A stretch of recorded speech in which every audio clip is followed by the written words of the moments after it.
that they just buried my husband. My husband's maternal family, they have buried my husband. They have because of property, because they want to collect this property from us. That's the reason why they buried him in an undisclosed land. A man that he spent 24 years in Europe. A man that spent 24 years in Europe. We are legally married. We didn't trust it. The governor of Edo State, Governor Obaseki, you people should come to my rescue. I'm a widow with 4 children. Oba of Benin, everybody. Edo State, Nigeria, everybody come to my rescue. My heart is heavy. My heart is heavy. I'm a widow with 4 children. My husband died my husband was sick in Europe. They diagnosed him of cancer, and he was brought to Nigeria to find other means of treating him. They brought him to Nigeria. When they came to they brought him to Nigeria, his family, I never knew they had some conspiracy. I never knew they had other plans of killing him. So when they brought him to Nigeria, me and the auntie and some of the relatives, we went to the airport to receive him. We took him to Lutz, Lagos University Teaching Hospital. There in Lutz, we spent about 5 days there. Because the auntie and the mom and the relative, they saw their evil conspiracy, they could not achieve it there. They now discharged him from Lutz. They took him to Bagada General Hospital because of the auntie's connection there. Because the auntie have a little connection in Bagada General Hospital. So in Bagada General Hospital, we took a private ward where the family was coming to different kind of manipulation. The mother will come with different kind of medicine, water, spiritual medicine, and be putting on his body in the hospital. There are other clips I can even show to back up these clips that will back up this the nonsense, the manipulation in the hospital. In the hospital there, and I was not begging them that please, this woman, they brought him from one of the best hospitals in Europe, that they asked him, they discharged him, that we should go take him to Nigeria to spend the remaining days with his family. That they should please release him, discharge him, let us take him to Benin to look for other means of treating him. The family they were not fighting me. In fact, every day in the hospital, it was fight here and there, every day in the hospital. From there, they now connived, they drove me out of the hospital. Even the passport, my husband's documents, all the things he belongs, the things he brought from Europe, his document, his international passport. They forcefully collected all those things. My husband gave it to me immediately. He came out from the airport. It gave those things to me. When that day they were driving me from the hospital, they forcefully collected those things from my hand, and they drove me out of the hospital. I left to my sister's place in Lagos, inside Lagos. There, it was during that period of cash scarcity, during election period. So, even before I left, I told my husband that I should not worry, that I'm going to pray for him, that I'm not even leaving Lagos, that I'm still in Lagos, that I will come back and see him. So I now left for my sister's place. Coming back after the election, and I came back. When I came back, I met a different person. My husband was like, in fact, he was like a living, he was already dead. He was just struggling with life. And then when I even came, I met life support inside the room. My husband was struggling with this thing. I even met him. He was even telling he was now aggressive. My husband is a very quiet and calm person. He was aggressive. I was now asking the sister. I asked the sister, what happened? Why did his condition deteriorate like this? What happened to him? I said, why is he not aggressive? He said she's tired of that. The whole thing started yesterday. I met my husband, he was screaming, he was asking. The only thing he was even saying, that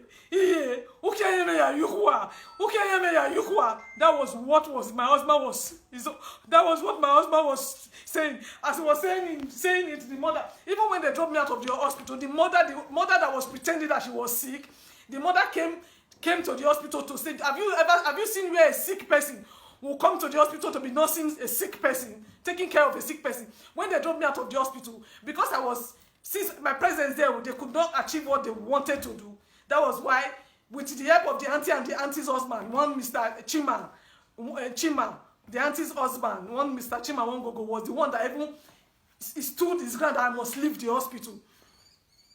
So, God, I'm tired.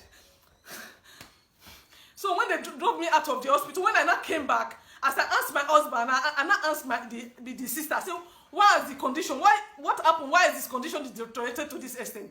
She now said she's tired, though. She don't know what happened, though. That since yesterday, the condition just started, was not aggressive. It was just picking on anybody. Anybody that talked to him was not picking on anybody. It was grooming in pain and everything. So the mother, it was when I came that I even learned that the mother was not staying. Immediately I left the hospital, the mother came to be staying with them inside the hospital so that she can be able to carry out her evil manipulation. The evil things that they were doing that they could not do when I was there, they started doing it. So that day as I was there, my husband was still grooming in pain. I was not helping. I tried to carry him up. The auntie now said I should leave. I should not. I said, how dare you tell me my husband is grooming in pain? You are telling him I should not touch him. He said, there, the mother started shouting, that I have come again, oh, that I have come again, oh, that the auntie now went outside to call the securities and the nurses that they should come, oh, that there is a mad person here. So when they came, the mother fought me, tore my clothes, pinched my neck. They now drove me out of the hospital. That same day again that I came back to come and stay with my husband in the hospital. They drove me out of the hospital and I left. So when I left, because when I was even coming to Lagos to receive him, I came with my children. For like more than 1 month before that time, my children were out of school. So when I just saw that I have lost it, I cannot fight the battle alone again. Even my relatives in the back home, they were ever telling me that they want to come to Lagos to come and back me up because I was telling everybody what I was going through. They said they want to go to the palace to inform the palace so that the palace should be aware of what is going on. So when they finally drove me out that same day, I left. When I got to my sister's place, I told my sister that, in fact, I cannot fight this fight again. Let me just leave my husband with these family people and go and take care of my children. So the following early morning, I left Lagos for Benin. I was on my way to Benin. On my way to Benin, okay, my husband's what they call is old students in this this thing. They came together. They said they want to send some delegates to come and see him because the old student they came at the time they now said they want to come into it so that they can take him from that, because the hospital they later took him to is a general hospital. Even in the hospital, the team of doctors comes several times to tell us that we should discharge this man from this place, that what they are giving to him here is palliative, that this is not a cancer center, that we should discharge him to a cancer center or we should look for other means of treating him. That so anytime they come like that, not knowing, because anytime the doctors they come, the auntie will drive me and the sister that is there, we should leave. So all this while the doctors were coming, that was what the doctor was telling her, but we didn't know because she's always driving us out of the room. But there was a particular day the nurses came, the doctors they came, she was not around. So the doctors now told her that, why is this man still in this hospital? We've told this woman, these people several times to discharge this man from this place. Why are you people still keeping this man here? So when she came, we passed the message. She was not angry that why will a doctor come and pass us message to patients and the relatives. So another time again, the team of doctors that came again. This time they met all of us inside the room. As they wanted to talk, the auntie now told the doctor that the doctor should wait, that we should excuse them before they start talking. The doctor now said, we cannot, because we came before and we met this lady, and I believe this one is the wife, because they introduced themselves, and so there's no need of us excusing anybody. So the doctors, they now said everything they need to say that this man is not supposed to be here. What the auntie was not telling him, the auntie said, we know all hope for medicals have failed, but we are just banking on God for miracles. Then one of the doctors said, if you are believing God for miracles, you are not supposed to be keeping this man here. You are supposed to take him to a church or somewhere else where you can get access to pastors and the rest others. The auntie now said they should not worry that distance is not a barrier for healing. So when the doctors, they finally left, that after talking to us, when they left, I knelt that I was not begging this auntie. I said, please, auntie, please don't let this man die. Please, because of my children, please allow this man, let's discharge this man, take this man back to Benin, so that we can go and look for other means of treating him. That day again, we fought. That was the day, they fought me again. That was the day the auntie's husband came, Mr. Chima. She now came, the man now came that I must leave the hospital, that I am a negative energy. That was how they drove me out of the hospital. I left. Before I now came, the day I said I came, I met him in that bad condition.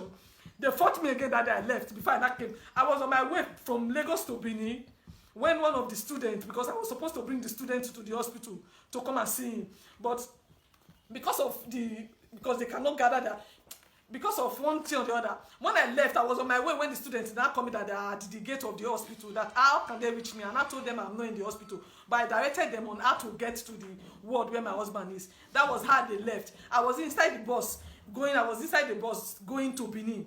So all the while, the friend where they were coming, another of the friend again, one Mr. Bright Idiado, my husband, very good friend, called me again and told me he was at the gate again, that I now told you, I saw some of the students, they have gone to see him. I now directed him on how to reach my husband. It was this my husband's friend that got to the hospital that now called me later again that said there is a bad situation, that he came and he met a bad situation, that when he came, my husband has already passed on. Now my husband has already passed on. This is a man that, oh God, that my husband has passed on. I was on my way from Lagos. In fact, Nigeria, good people of Benin, the palace of you people should come to my head. Come and fight this fight for me. Because as I'm speaking now, after 2 weeks of my husband passing, nobody communicated to me. Nobody spoke to me. No member of the family spoke to me. Neither did they speak to my children to tell us my husband has passed on. It was my husband's friend that told me that day that my husband has passed on. Nobody talked to me. After 2 weeks, so they printed a poster that they want to do my husband's burial. My husband, this is my husband's maternal family that are doing this rubbish now. They printed my husband's a poster planning to do my husband's burial. Unknown to me, they've never passed the message that my husband has passed on.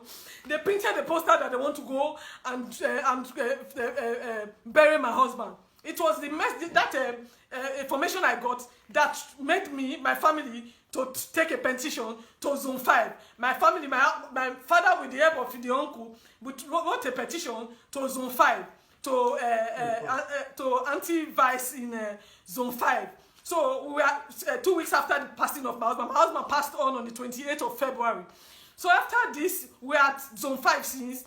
The anti-vice Oga there, he spoke to us and told us that since it's family matter, we should go home and resolve this issue. That was how we came home, and we talked. The paternal family, they said my husband, before this time, his late father, they've not buried him, that we must go and bury the late father before we will talk about his burial. That was how me and my children, me personally, did the burial of me and my children and my husband's half brother. We went to Owan West, because my husband is from Owan West, from Aviosi. That was how we went to Aviosi to do my husband's burial on the 17th of. We went for the burial, the final burial of my husband's, my late husband's father. So after the burial, in the burial there, the mother came. They invited the mother. They asked us about his achievement because they don't know much about my husband, because my husband's mother took him away from the paternal family. He does not know. He took him away from the paternal family. So when we went for the burial, the paternal family, they don't know much about him. So they asked me and the mother in the meeting that we should tell them about my husband's achievement. That was how we told them everything. We told them everything. The mother was lying. In fact, the whole family now saw it that the woman killed the son because of his properties, because she was just lying and saying rubbish. So the things, the papers in our custodies, they asked us to bring it before the burial. The ones in my custody, I submitted it, I took it to the family. The ones they asked the mother to bring, the mother refused to bring it. So they now fixed a date. They said we should come back for that. They said we should fix a date and invite them so that they will come and carry out the burial. We came back, the half brother fixed a date and informed the maternal family. The maternal family said, because the paternal family, they said the house, this is the house he built.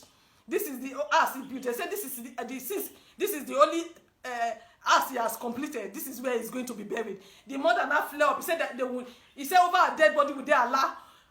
Will she allow my husband to be buried in the house? Say because she's living in the house. For that reason, my husband, say in Benin tradition, they don't bury his own house he built with his money.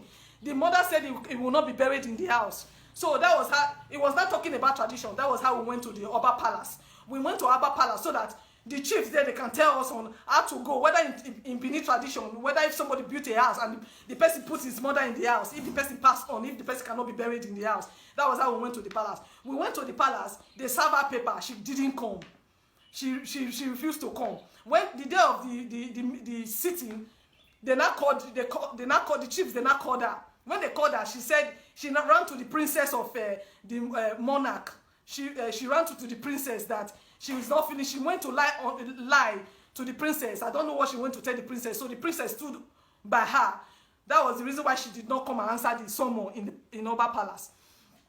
So after then again, we went to Zone 5 to tell the officer that told us to go and resolve the issue. So we went back to him. The officer was standing surprised. He said, so we have not buried this man all this while. He now said, okay, what happened? We now told the officer. He now asked us to invite the paternal family and the maternal family. Let him hear from them. So that, so we invited them. They came. They spoke. The mother was still standing her ground. The officer told the mother that it's a taboo in Benin, that in Benin tradition, that a mother is not supposed to be talking about his where they will bury his son. So as far as the paternal family, they've spoken.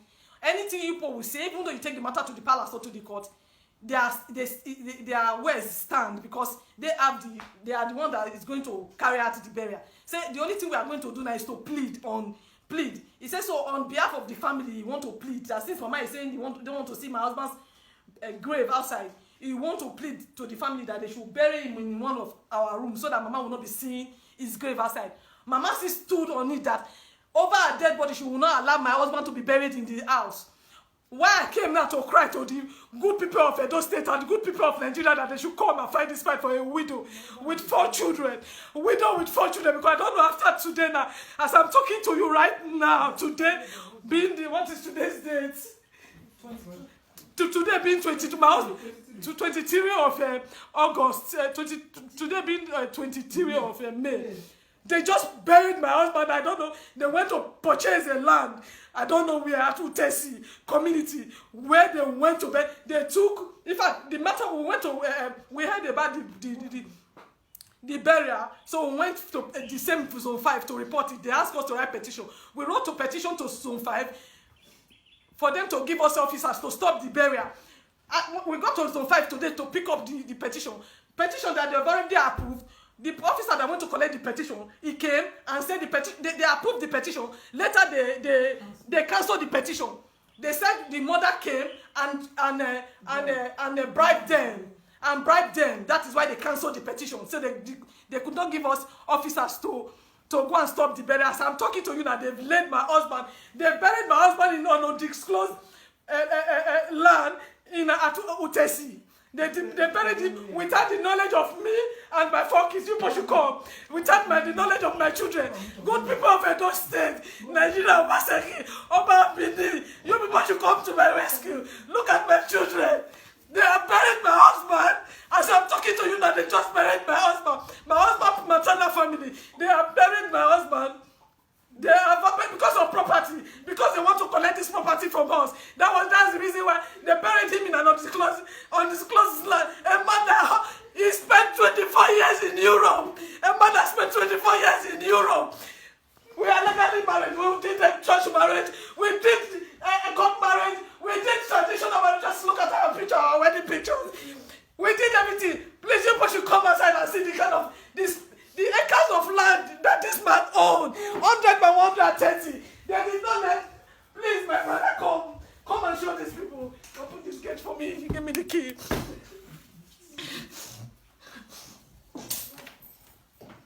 This is my husband's compound. Come and see the plot of land, my husband. They did not bury him here. Look at the compound. 100 by 130 acres of land. Come and see it. You people should come and see. Good people of Edo State, look at my husband's compound. Look at space everywhere. He owned this compound. He owned other properties. Look at the mother and the family. They went to bury him at Chelsea. I don't know where they acquired it. Look at the car. When he after building this house, he asked the mother to park him. The mother said if he does not give him mobility, he will not come. That was how my husband bought this car for the mom. This car. Since he bought the car for the mom, he has not come to Nigeria. After buying the car for the mother, he had a problem in Europe that held him in Europe for over 5 years. Coming to Nigeria, and I came with sickness, and they killed him in Lagos. Killing him in Lagos. Have you people seen where maternal family buries a man? They bury me with legal. Look at the last picture we took before he left Nigeria. Look at it. The last picture we took together as a family before my husband left Nigeria left Nigeria. Look at my last baby. It was 7 months when my husband left. Come and see the child now. This child is going to 6 years now. The child is 6 years now. The child does not know the father. Nigeria, Edo State. Oh, God, look at the baby. Look at the baby now. The baby is a big boy now. The boy does. He have not seen the daddy.